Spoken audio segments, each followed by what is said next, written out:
Bonjour à toutes et à tous. Je souhaite m'adresser à vous ce soir dans le cadre d'une opération que nous souhaitons entreprendre au niveau de la commune de Chamonix, mais en lien naturellement avec les autres communes de la communauté de communes qui seront partenaires, si elles le souhaitent, de cette opération et qui vise à améliorer l'équipement en masques de la population. Alors tout d'abord, je souhaite le rappeler, les masques chirurgicaux ou FFP2, les fameux masques blancs que nous voyons et qui sont largement utilisés par le corps médical, ces masques-là, eh bien, ils sont distribués par les autorités sanitaires et médicales. C'est la Direction générale de la santé, l'Agence régionale de la santé, c'est donc le niveau sanitaire national et régional qui s'occupe de la fourniture et de la distribution de ces masques, prioritairement, et c'est bien normal, en direction des professionnels de la santé, des médecins, des infirmières, des personnels des EHPAD et de l'ensemble de ces personnels essentiels dans la crise actuelle. Soucieux d'aider à la protection qui doit être mise en œuvre et sans se substituer aux autorités sanitaires, la commune souhaite proposer, après un certain nombre d'échanges, j'ai échangé notamment avec le corps hospitalier du CHU de Grenoble et le professeur Yannick Neuder notamment, qui met en œuvre une opération de ce type également sur le bassin grenoblois. Il est proposé de donner à l'ensemble des habitants un masque en tissu, donc c'est des masques dits alternatifs, qui sont des masques qui sont réalisés selon une norme établie, norme du CHU de Grenoble, et puis d'autres qui le seront selon une norme AFNOR. Donc ces masques qui sont des masques faits de manière tout à fait efficace, en tout cas selon la règle, sont un geste de protection supplémentaire qui vient renforcer l'ensemble des gestes barrières que vous connaissez bien d'ores et déjà.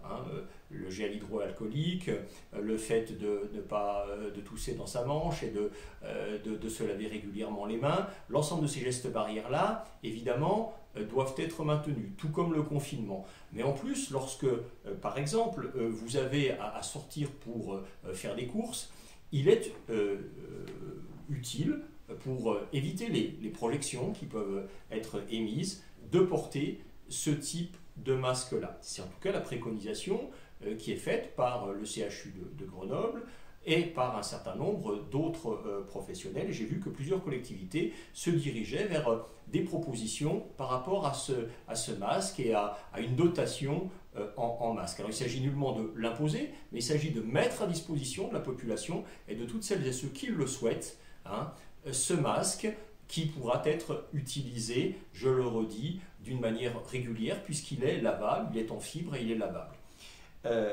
Cette opération, donc, la collectivité souhaite l'organiser autour de deux systèmes de production. D'abord, nous avons la chance localement d'avoir des bénévoles et une association, un collectif de couturières qui s'appelle les Couturières Masquées, pour le peu, qui donnent beaucoup de leur temps pour produire ce type de masque et je les en remercie très vivement. Et puis en complément, nous allons passer commande auprès de deux sociétés locales, une aux Ouches et l'autre qui est à Annecy, d'un certain nombre d'unités parce qu'il faut faire masse, il faut faire volume pour pouvoir faire en sorte que la distribution soit faite rapidement, d'un certain nombre de milliers d'autres masques en tissu que nous allons faire réaliser.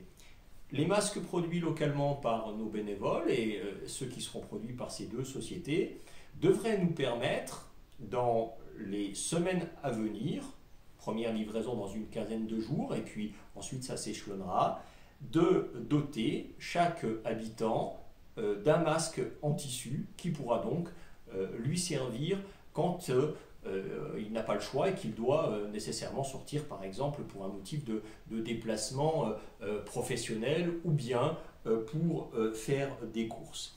Évidemment, nous souhaiterons à ce titre renforcer la protection des équipes qui sont, qu'on appelle les équipes qui sont en deuxième ligne, les premières lignes étant les soignants, mais c'est la deuxième ligne, elle est très terriblement importante, c'est les agents municipaux qui distribuent les repas, le CCAS, les personnes qui effectuent les services essentiels qui continuent à fonctionner, les ordures ménagères, l'eau, l'assainissement, les transports. Je pense aussi au niveau du privé, au commerce alimentaire, ou à l'ensemble de ces commerces et du secteur qui permet de continuer à vivre et à alimenter notre vie sociale. Naturellement, l'ensemble de la population également est concernée. Les personnes âgées et fragiles, mais aussi toutes et tous, parce que c'est un geste de protection vis-à-vis de l'autre lorsque l'on porte le masque. Le port du masque, en fait, évite la projection, et en évitant la projection, on ne se protège pas soi-même, mais on protège l'autre. Donc si chacun le fait, on en arrive également à se protéger, à protéger l'ensemble de la population.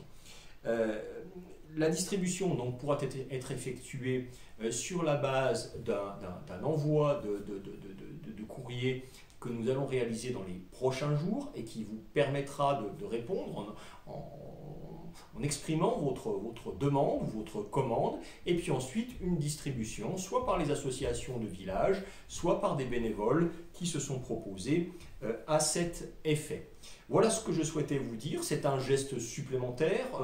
Il ne prétend pas tout changer, hein, et nous le faisons avec beaucoup d'humilité, mais dans le souci de développer les meilleures barrières et les meilleures protections possibles dans un contexte extrêmement difficile pour toutes et tous, et afin de limiter au maximum la propagation de ce virus et de vous garantir, lorsque vous n'avez pas le choix, que vous devez sortir de votre maison et de votre confinement, qu'il faut respecter évidemment, eh bien, les conditions de sécurité les plus optimales, en tout cas et celles que nous pouvons mettre en œuvre avec les moyens actuels. On sait que la pénurie de masques au niveau national, elle a été importante. Et bien, nous allons essayer très modestement de mettre notre pierre à l'édifice en dotant les habitants de ces masques en tissu.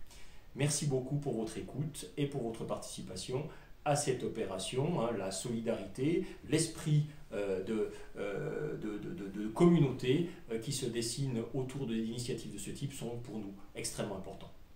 Merci à tous.